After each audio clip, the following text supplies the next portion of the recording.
Señores, continuamos aquí con el desarrollo de su espacio diario 16, en este lunes 27 de julio.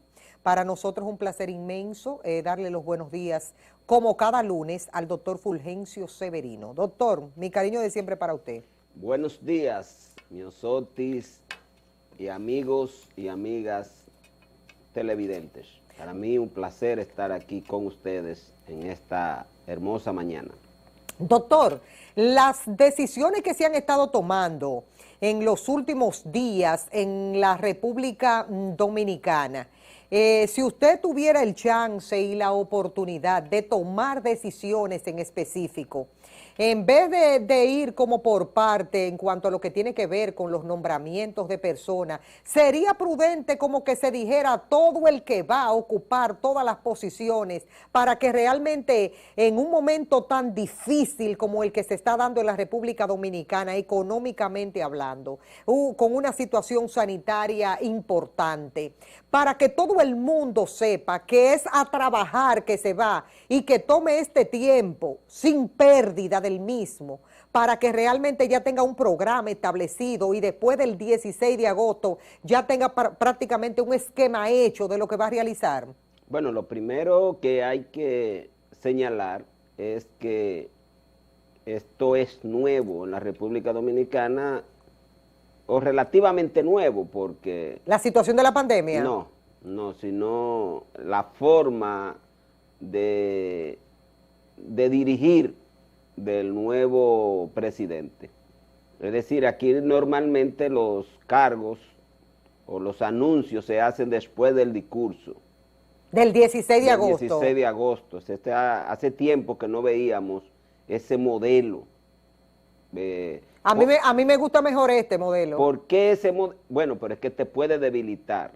¿Que te puede debilitar? Sí, porque en la medida que tú no satisfaces tempranamente expectativas, entonces ya cuando llega al gobierno ya hay mucha gente que se siente como que no fue tomado en cuenta, y más en la República Dominicana y en esos partidos tradicionales que la gente hace política no en defensa de una idea, en defensa de un programa, sino que es fundamentalmente en busca de una posibilidad, de una posición, porque esos partidos no tienen ideología, esos partidos son gánsteres políticos. Ahí la mayoría lo que anda buscando es un puesto para salir rico. No importa que sea PLD, PRM, Reformista, PRD, eso es lo mismo.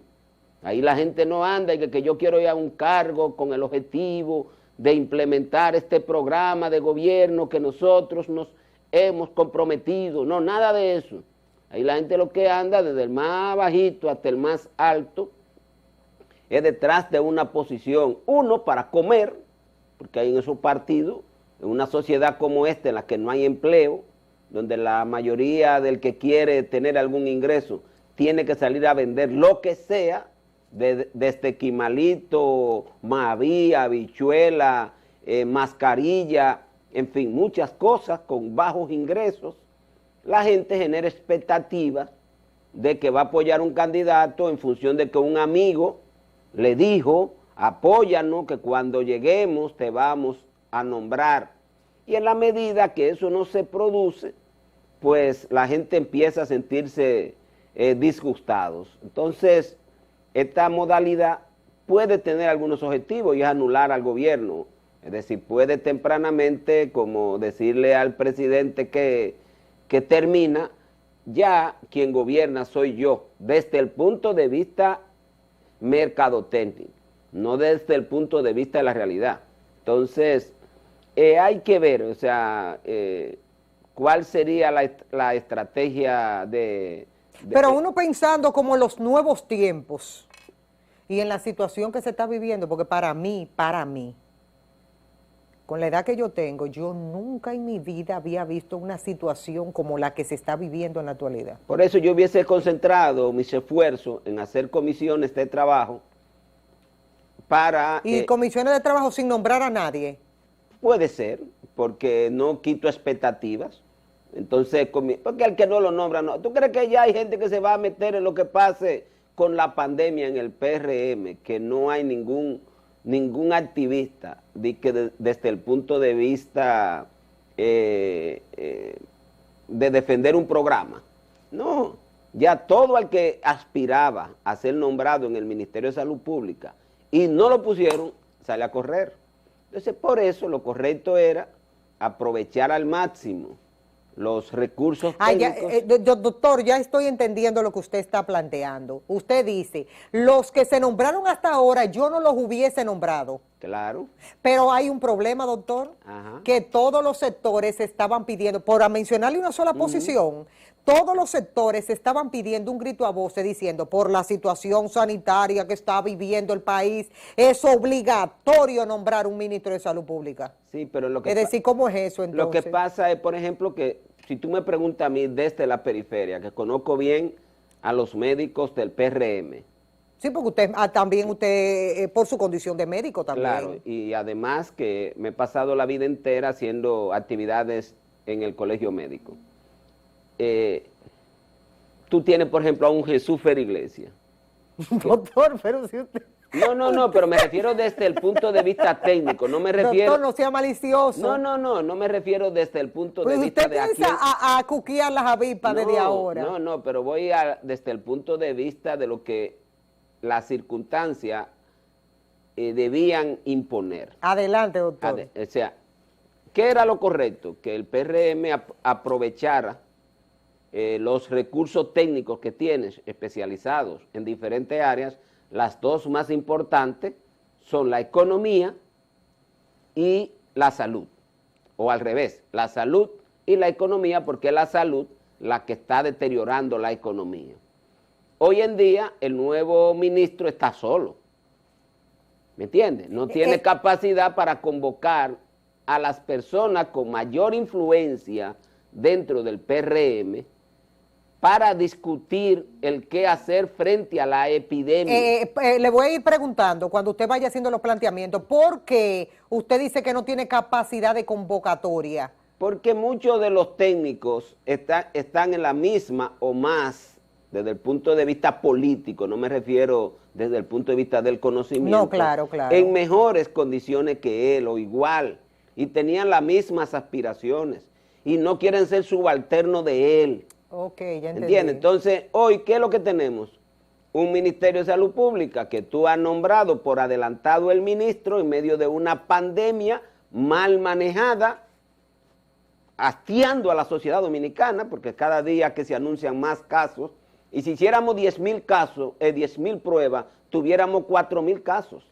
Y si hicieran 20,000, tuviéramos también una gran cantidad de casos. ¿Por qué? Porque hoy lo que hay una lista de espera con muchos casos, con síntomas de COVID, que no se pueden hacer las pruebas. Entonces, ¿qué quiere decir eso? Que se han desaprovechado los potenciales que tienen esos partidos. Inclusive, y te voy a poner un ejemplo, cuando el PLD llegó en el año 2004, que es el que más recuerdo, post aprobación de la Ley de Seguridad Social, los PLDistas nombrados en la Comisión Técnica de Salud, en la que estaba Bauta Roja, estaba Chanel, estaba Rosa María, estaba, ¿quién más estaba? Gustavo Roja. Esa gente invitaron a muchos sectores, incluyéndonos a nosotros. A mí me invitaron desde el punto de vista de dirigente médico. Naturalmente tiran su ganzúa, tú deberías trabajar con nosotros, pero son ganzúas, tú sabes quién la agarra. Pero lo que te quiero decir es que muchos sectores participan en un debate de cómo enfrentar una situación X. ¿Me entiendes? Cuando tú empiezas a hacer nombramiento, lo que produce es un alejamiento de todo el que aspiraba. Igualmente pasa con la economía. La economía está en una situación muy difícil.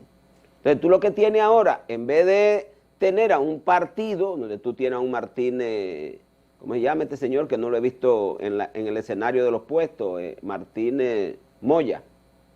Martínez Moya se llama, aquel economista del PRM. Sí, que el hablaba economista mucho. Moya. Ajá, entonces tú lo tienes ahora aislado.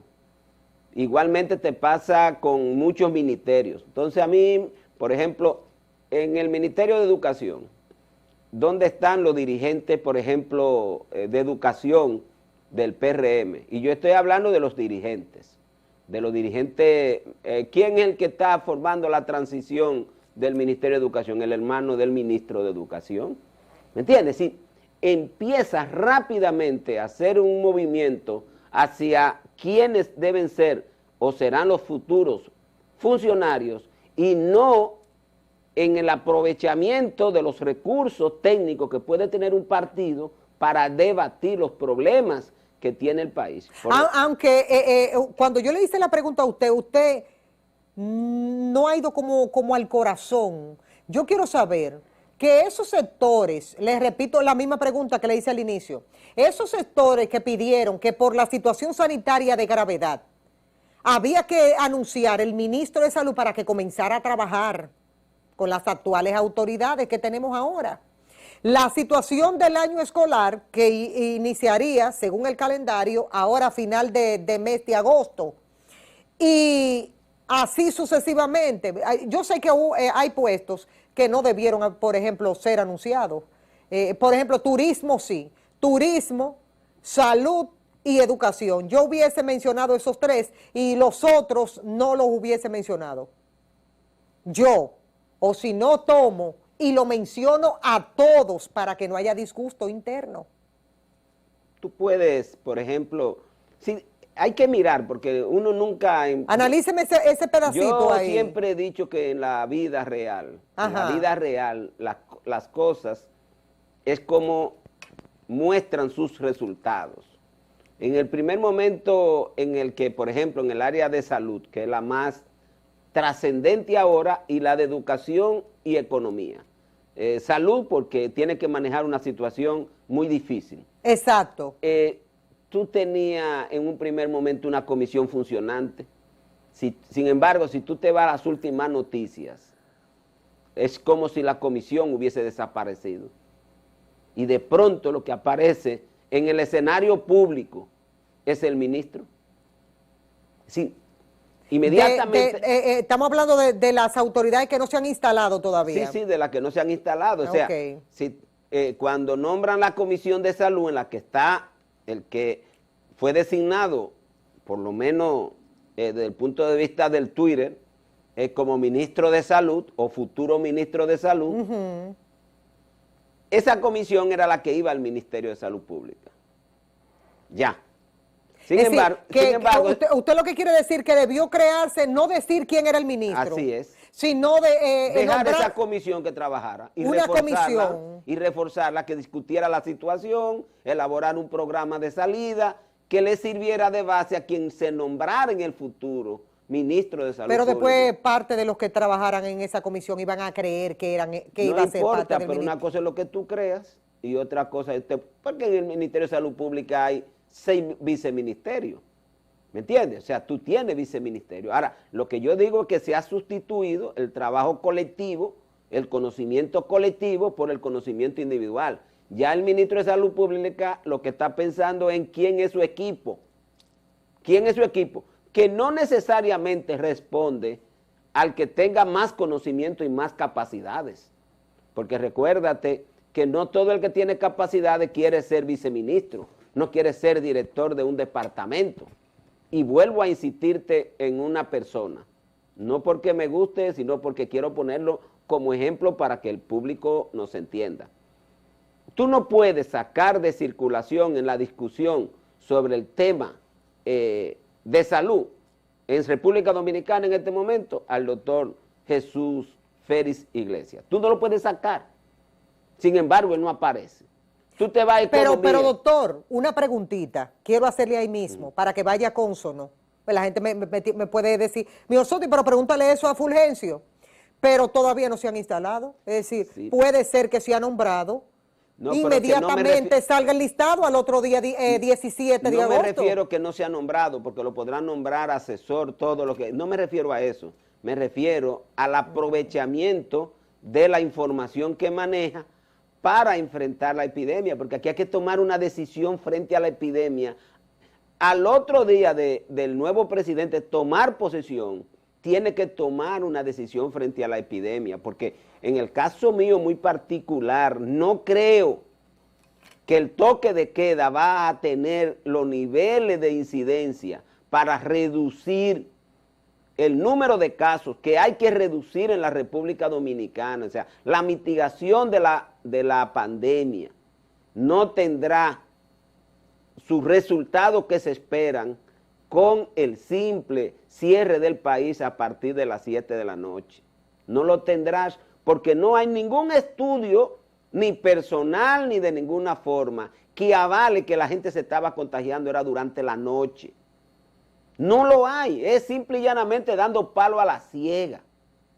Inclusive hay más contagio en el trabajo, hay más contagio en los vehículos, hay más contagio en las plazas que lo que está ocurriendo en la noche, porque ya la noche como quiera venía con un nivel de reducción de personas en la calle que hacían imposible que este escenario en el que estamos hoy, estamos hablando que el día de ayer tuvimos 2,000 casos. Entonces, no se puede, porque no se puede abandonar la ciencia a la hora de tomar decisiones en áreas tan nobles como es el área de la salud y de la economía. Por eso digo, y vuelvo a la respuesta que me dijiste, esto es un escenario nuevo, nosotros pocas veces lo habíamos visto. Yo o hubiese nombrado a todo el mundo o no hubiese estado diciendo, o fulano hoy, fulano pasado mañana, fulano traspasado, no. O cojo a todo el mundo de lo que yo voy a colocar y lo digo a todos, o yo realmente no hubiese mencionado a nadie. Yo también hubiese hecho eso. Si voy a hacer eso, bueno, pues nombro todos los viceministros de salud pública para... Todos los puestos trascendentales, todos los encargados por lo menos en los 3 ministerios más importantes. O todas las direcciones, vamos a poner todas las direcciones. Así es. Yo hubiese hecho, por ejemplo, el Ministerio de Salud Pública lo completo. Y les digo, yo quiero que ustedes se me encarguen de elaborarme todas las políticas de emergencias que necesitamos para contrarrestar esta epidemia. Porque aunque el presidente quiera recuperar el turismo, quiera recuperar la economía sin impactar en la reducción del número de casos, no va a lograr recuperar la economía, porque lo que está impactando en la economía es la afectación de la salud de las personas. Entonces, yo hubiese hecho eso. Ahora, hay que tener bien en cuenta que se necesitan técnicos. Es técnico. O sea, aquí el político no juega ningún papel, porque aquí se necesita gente que conozca la información, gente que conozca los estudios que se están haciendo y que lo aplique, porque en medicina hay algo que es muy importante. Es mejor aplicar lo que se ha probado que inventar, porque algunas veces en salud, cuando tú inventas con algo que no se ha probado, tiene un resultado negativo en vez de positivo. Me voy a los medicamentos. Cuando yo doy un medicamento inventando, no sé el resultado que pueda tener negativo en la persona que se lo estoy indicando. Entonces yo prefiero siempre un medicamento que se haya estudiado, que se haya probado y que yo sé que es seguro cuando se lo estoy dando a Miosotis, que no le va a hacer un efecto colateral, porque en salud se trabaja sobre la base de costo-beneficio. ¿Qué quiere decir? Todo lo que nosotros hacemos tiene un efecto negativo. Por ejemplo, cerrar la economía tiene un efecto negativo, no hay empleo, no hay ingresos, etc. Ahora, si yo la dejo abierta, ¿cuál es el costo? Si la cierro, ¿cuál es el beneficio? Yo mitigo de manera seria o suprimo el contagio y la economía puede ser abierta en 2 semanas más. Yo la dejo abierta y la gente está trabajando, se está contagiando, se está muriendo, el contagio crece, crece, crece y llega un momento en que ya no tengo forma de pararlo. Lo que ha pasado en Estados Unidos. Entonces, una preguntita, porque para que el que nos está mirando entienda, ¿qué hubiese hecho usted en la parte de lo que tiene que ver con los barrios? Que a la gente, por más que se le diga, es el distanciamiento y esto, no hay forma ni manera. Pero es que ¿quién se lo dice? Que el otro... una autoridad que no tiene, una autoridad que no la respetan ni en su casa.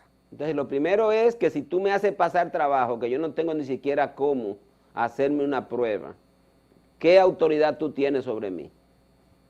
Si la autoridad, en vez de estar asumiendo la posibilidad de garantizarme que yo, que me siento un síntoma, que puede ser COVID, que me tengo que aislar, pero para aislarme tengo que estar seguro que tengo la enfermedad, porque ¿cómo me va a mandar a aislar 15 días sin tener la enfermedad? Porque tú no me estás dando con que yo vivas. O sea, los 8,000 pesos que tú me das o los 5,000, eso no me da para yo comer, me ayuda. Y está bien si estoy enfermo, pero garantízame de que yo me voy a aislar, que voy a sacrificarme por el bienestar de los demás, que voy a pasar hambre, pero por lo menos garantízame que yo sepa que estoy enfermo. Pero en una sociedad donde la gente tiene que ir a hacer fila para hacerse un análisis de laboratorio. Que si usted va sano, sale enfermo. Sale enfermo, ¿me entiende? Entonces, ¿qué influencia tiene esa autoridad? Segundo, ¿quién garantiza que lo que se dice le está llegando a esa persona? Señores, si fuera así, eso lo pueden hacer en Suiza. Eso lo pueden hacer en Suiza, en Suecia, en Dinamarca, en Alemania, donde el nivel de información llega con cierta rapidez a la persona. Pero ¿en qué programa de aquí se puede decir que lo que tú digas, ni nosotros aquí, que es el programa más visto, podemos decir que le está llegando a todo el mundo? Entonces la gente está equivocada con los niveles de influencia. El ministerio cree que cuando él dice algo, todo el mundo automáticamente lo sabe. Es más, tú se lo preguntas aquí a 10 de los que vienen donde ti y no lo han escuchado. Porque la gente tiene su propia prioridad en lo que quiere saber durante el día. ¿Me entiendes? O sea, la gente no está atenta obligatoriamente a todo lo que se dice. Entonces yo lo que reitero desde el punto de vista de un gobierno, los fundamentos del gobierno es cuáles son las medidas que va a tomar para enfrentar la crisis. ¿A partir de cuándo? De cuando le toca. ¿Qué día? Después del 16 de agosto. Ahora, dime tú, digo yo que hago actividad política, tú que eres comunicadora, que me diga alguien cuáles son las medidas que ha dicho el gobierno a esta fecha, y ya tenemos hablando de 2 o 3 semanas de haber ganado las elecciones, unas elecciones que ayudaron grandemente a incrementar el contagio que hoy tenemos.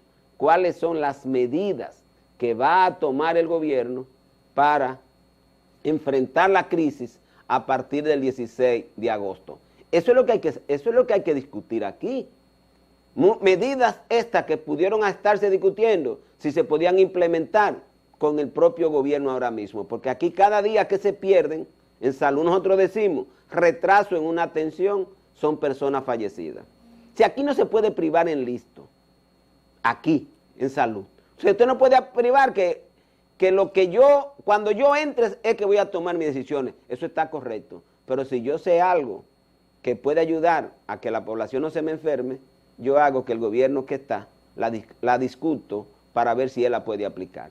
No, recuerde pero eso salió por la prensa. Recuerden que se dijo, cuando se tomó la decisión de los 45 días, eso fue un grito a voces, se dijo, nosotros todos los sectores nos pusimos de acuerdo. Sí, pero una cosa es ponerse de acuerdo con el estado de emergencia y otra cosa es que las medidas que se iban a tomar en el estado de emergencia, todos estuvieran de acuerdo. Porque Luis pudo haber andado detrás de los 15 días que a él le tocan, ¿me entiendes? Que a él le van a tocar 15 o 20 días del estado de emergencia. El problema es qué hacemos con el estado de emergencia. ¿Qué hacemos? Yo te voy a decir, para mí es una estupidez. Una estupidez de que una gente venga de trabajar y te encuentre con un policía que te diga, porque entonces a las empresas la dejan trabajando sin libertad, entonces tú que vienes de trabajar, óyeme, todos tenemos la incertidumbre de nuestros hijos cuando andan trabajando, si le coge un tapón y termina preso. Todos. Y tú ves. No, porque esa parte es un disparate, doctor. ¿Me entiendes? No, esa parte. Es decir, ¿cómo no, tú me vas a decir a mí que disparate. alguien que te demuestra que viene en su vehículo? No, es que esa parte es un disparate, doctor. ¿Tú me entiendes? No tenemos ni que mencionar. Pero ya lo que te digo, porque eso es un disparate. Si tú me dices que el toque de queda es que no pueden haber restaurantes, sitios de diversión, sitios de concentración abiertos, yo te lo acepto. Yo vi un video, que eso está por toda parte, donde en la calle los militares pusieron y te colocan cerrada la vía, te colocan los obstáculos y te cierran la vía. Y tuve un tapón como de 3 kilómetros.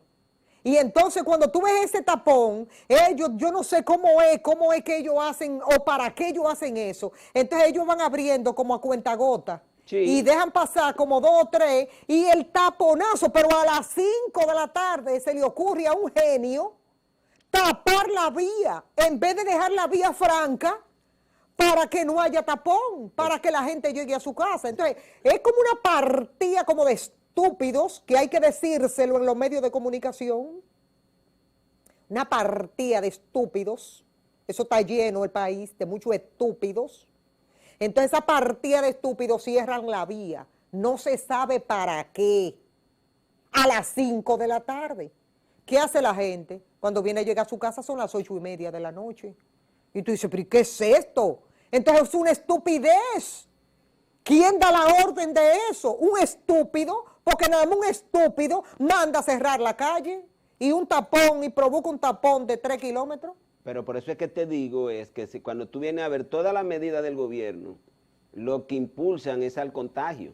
Por ejemplo, a las 5 de la tarde, a las 6 o a las 7, hay una desesperación de las personas de llegar a su casa que se montan hasta en un burro 7. Oye lo que te digo, 7. Ya el distanciamiento se rompe, todo, porque una medida que es sanitaria se convierte en una medida represiva. ¿Me entiendes? Es decir, el gobierno dominicano y de manera muy particular el equipo que termina el gobierno. Que no, doctor, acuérdese que cuando usted se refiere, usted se tiene que referir a las actuales autoridades. Sí, a las actuales Usted no se puede referir al que no se ha sentado todavía. No, claro, porque yo digo del gobierno dominicano, porque todavía Luis no es gobierno y el PRM. O sea, lo que yo quiero señalar es que uno, desde el punto de vista médico, insiste en que las medidas no tienen un sentido sanitario.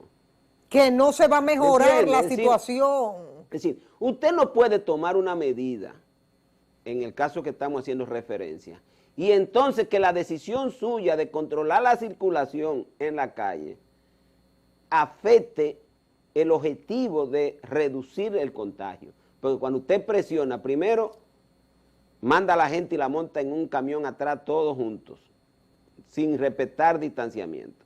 Segundo, un policía que viene sin saber si está contagiado, un policía que anda en la calle, a hablar con uno que está en un vehículo, casi besándolo, porque deme los papeles, con todo el nivel de contagio que existe con el contacto.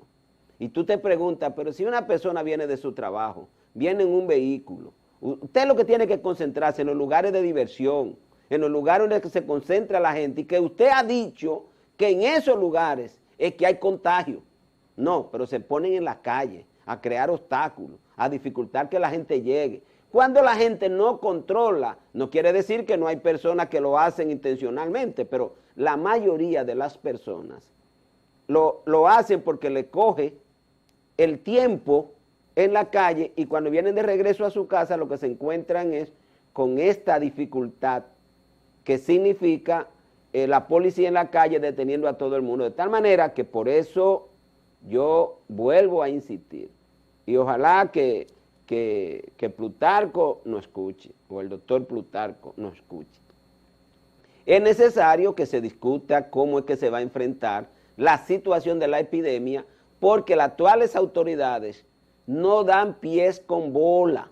El ministro dijo, Sánchez Cárdenas, la semana pasada, que en el Laboratorio Nacional hay una falta de dejadez. Eso lo que significa es que ahí la gente no está trabajando. Sí, pero lo que te digo es, o sea, lo primero que tenemos todos que preguntarnos es ¿por qué las personas van a hacerse pruebas en el Laboratorio Nacional? Porque esa es la primera pregunta que yo me la hago todos los días. ¿De dónde se le puede ocurrir a alguien que un laboratorio que debe estar concentrado en hacer las pruebas que se toman en los hospitales, porque se supone que es a personas sintomáticas, porque esas personas sintomáticas no van al doctor, al centro de atención primaria, no van al hospital, en el hospital entienden que sí tiene síntomas de COVID y ellos le toman las pruebas como se estaba haciendo inicialmente, la muestra, y la mandan al Laboratorio Nacional. ¿Qué hizo que se cambiara ese esquema? ¿Cuál es la razón por la que se cambia el esquema? Entonces a mí nadie me puede decir a mí que eso no tiene una intención perversa. La gente me excusa, porque yo no puedo creer que funcionarios que han estudiado y gente que dice que yo soy lo que más sé, no pueden enfrentar una problemática tan sencilla cuando había un esquema que evitó durante mucho tiempo eso. ¿Por qué lo hacen al final del gobierno? Porque perdieron las elecciones bien, y el que perdió no trabaja. Pero está bien, pero... Eso es comprobado, eso no es de que teoría, ¿no? El que perdió no trabaja. ¿Pero qué es lo que quieren? Contagiar más a las personas para que el nuevo gobierno encuentre una situación ingobernable. ¿Por qué Gonzalo Castillo no está en la calle? Para que usted se conteste a usted mismo, porque ¿por qué Gonzalo Castillo no está en la calle? Ayudando gente y ayudando gente por aquí y trayendo gente de Panamá, de Costa Rica, de Colombia, de Uruguay, de todos los países del mundo. ¿Por qué no está en la calle? Porque ya él no tiene por qué estarlo porque él perdió. Sí, no lo hacía de verdad con el corazón, sino que lo hacía con el objetivo de comprar votos. Ah, bueno, pues ya usted se contestó. El que perdió no trabaja, doctor. Sí, pero Gonzalo era candidato. Porque ni siquiera en la parte privada, hasta en la parte privada se da eso, que es privado. Sí, pero yo lo que te digo... Que cuando un tigre le da la gana, no da un golpe, si no tiene una supervisión para ponerlo a trabajar. Pero eso es lo que debería estar discutiendo la transición, o sea, presentarle al país un plan de mitigación de la epidemia. Uno imagina, doctor, me imagino yo, dicen que la esperanza es lo último que se pierde. Me imagino yo que después del 16 de agosto, en esa semana del 16 al 20, tendremos todo. Por eso yo soy de las que dice que en medio de una situación difícil, yo hago así, todos los directores de todos los departamentos yo los nombro, para que la gente coja este tiempo para que se pongan a trabajar, para que después no se pierda tiempo de que una gente, ay, me dijeron que hoy yo estoy nombrada, a sentarse, empezar de cero. No, ponga a esa gente desde ahora, o avísele tras batidores, y usted le dice, no lo vamos a decir públicamente, pero usted va a estar para esta posición, usted va para esta, usted va para aquello, váyanse preparando, para que la gente se prepare, para no perder tiempo, considero yo. Sí, o sea, son modalidades que uno debe considerar a la hora de tomar una decisión. Yo siempre que soy muy dado a dar posibilidades que cualquier tipo de medidas puede tener un resultado positivo, lo que pasa es que hay que demostrarlo. En salud yo soy diferente, pero es la vida del ejercicio médico que me ha demostrado que en salud no se puede inventar. En salud hay obligatoriamente que tomar decisiones lo más apegada al buen resultado que se conozca. ¿Por qué? Porque el invento puede retrasarnos una buena decisión y en salud, cuando tú no tomas la buena decisión, la gente puede fallecer porque entre la vida y la muerte hay un espacio de tiempo muy cortito. Cuando uno está frente a pacientes críticamente enfermos, ahí es que uno se da cuenta. Cuando tú estás, por eso la necesidad, por ejemplo, y desearía yo que el doctor Plutarco asuma una conducción de la epidemia, no solamente desde el punto de vista epidemiológico de la salud pública, sino también desde el punto de vista clínico. Aquí se abren centros y cuando tú preguntas, ¿cuál es el protocolo con el que se va a seguir a los pacientes que se están recibiendo en este centro? Se hace, no existe. Es decir, aquí hay un desorden, por eso tú ves en las redes y donde quiera que los médicos, ellos mismos empiezan a indicar cosas que no se sabe. Doctor, tres médicos muertos en Santiago, 3.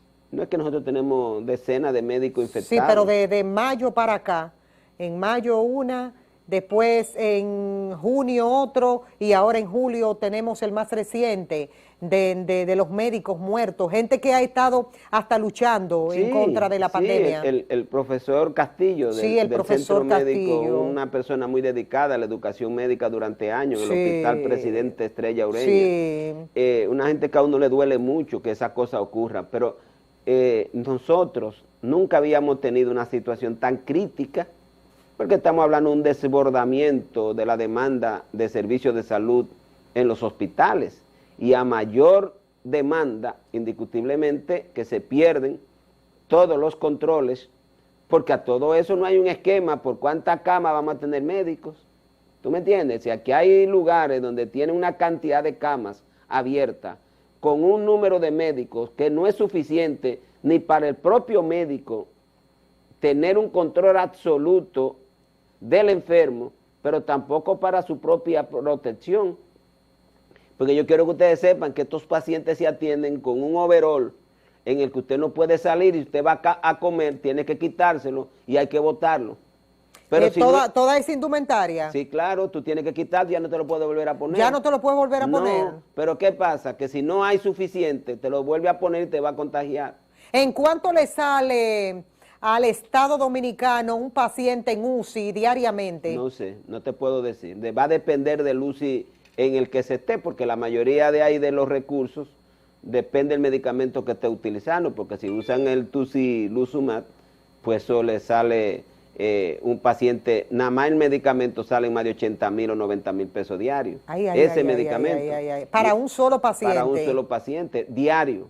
Y creo que son unas 5 dosis que se ponen, o 3 dosis, no tengo bien claro cuál es la cantidad de dosis que se utilizan. Ahora que se va a usar el Remdesivir aquí en la República Dominicana, el precio anda entre $1,000 y $2,000 del costo del medicamento, nada más el medicamento. A eso tú le agregas el uso de un ventilador, si está en ventilador o no lo está, el uso de la cama, va a depender mucho del centro a donde esté, porque no es lo mismo en un hospital público donde la gente gana por salario que en un hospital privado donde la gente se le paga por día camas. ¿Tú me entiendes? Entonces, varía mucho, pero fácilmente en los centros de más alto nivel tecnológico, 5 días en un paciente en una unidad de cuidado intensivo te puede salir entre 500 y 700,000 pesos ese paciente. Es decir, que un médico que uno vea con esa indumentaria cubierto completo, no puede llegar al otro día al hospital e ir a buscar esa misma indumentaria y ponérsela. No el otro día, no, si va a comer tiene que quitarse esa para ponerse otra, si va al baño tiene que quitar. Eso es una situación de una restricción estricta. No, pero el agotamiento de ese personal médico es en extremo también, el agotamiento. ¿Por qué es que tú crees que yo digo? Y cuidarte, hasta el quitártelo, mucho cuidado. No, es que eso, óyeme como eso, existen 2 zonas. Una zona para ponerte, la que se llama zona limpia, y una zona para quitarte, lo que se llama zona sucia. Esa zona donde tú te lo quites, tienes que ir directamente a un lugar donde tú deposita eso. Y tiene que salir, la transición es como si fuera la frontera entre República Dominicana y Haití. Y tú sentado, tira el pie a la zona limpia, ¿me entiendes? Porque así es que funciona para que tú cuando salgas de esa zona sucia no contamines las demás áreas. Pero imagínate tú cuando tú te pones eso y tienes que ir al baño porque tienes una necesidad que hacer, tienes que asearte tú, tienes que comer. Por eso ahí no se come. Ahí la gente come, son cositas. Por eso uno dice que hay que ser asesino para no tomar medidas que eviten los contagios. Porque, y a mí me duele desde el punto de vista médico, a mí me duele, porque uno sabe cómo que se maneja esta enfermedad. El deseo que tiene uno como médico de cuando tiene un paciente poderlo salvar. Pero eso está íntimamente vinculado con los recursos del hospital, la cantidad de médicos que están por cada paciente que están asignados, enfermeras, y nada de eso aquí es abundante, nada de eso aquí es abundante, ni en el sector privado ni en el sector público. O sea, aquí se ha sobrecargado el sistema, y por eso yo sigo insistiendo que nosotros pudiéramos tener una tasa de letalidad en un momento determinado mucho mayor que la que se puede ocurrir, ¿me entiendes? O sea, Y cuando digo la que puede ocurrir es que podíamos evitar algunas muertes o prevenir alguna muerte solo con garantizar que aún los enfermos muy graves,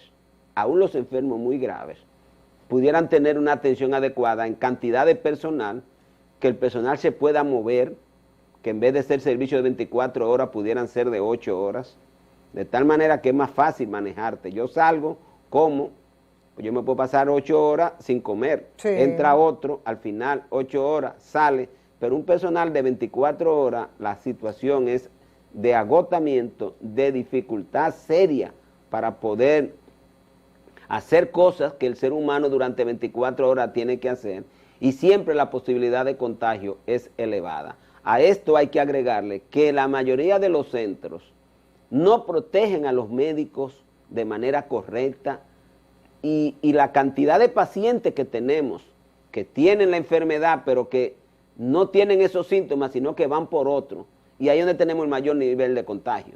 Tú sabes, por ejemplo, llega un paciente con un infarto y nosotros lo estamos atendiendo y resulta que tiene COVID también, tú sabes. O te va a operar porque llegaste con una afección X, pero cuando te hacen la prueba tienes COVID, pero nadie lo sabía. Y todo el mundo se involucró sin ningún nivel de protección, porque no se usa la protección completa para atender a todos los pacientes que llegan a un centro de salud. Entonces, todas estas cosas nos dicen a nosotros que desde el punto de vista del manejo de la epidemia, lo fundamental es evitar el contagio. Por eso nosotros seguimos insistiendo en la necesidad de que el nuevo gobierno asuma una línea de trabajo totalmente diferente a la actual.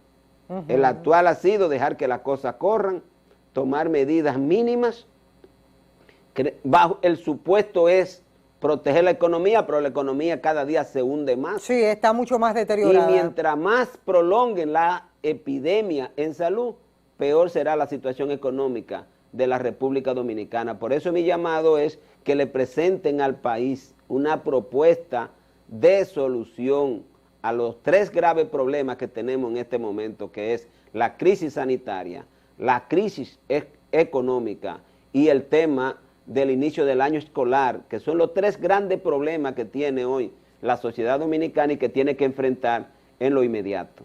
Un dato que yo no quiero que se quede en este conversatorio de esta mañana y que lo vamos a ampliar en la próxima oportunidad, es el hecho de que la gente va al Laboratorio Nacional, que es el laboratorio del Estado, se hace la prueba, y cuando la gente va después a los 10 días a buscar los resultados, recibe los resultados y le dicen, usted salió positivo del COVID, pero ya, es decir, te entregan los resultados, toma los resultados, vete para tu casa, lo que tú hagas de ahora en adelante, yo no sé, no me importa.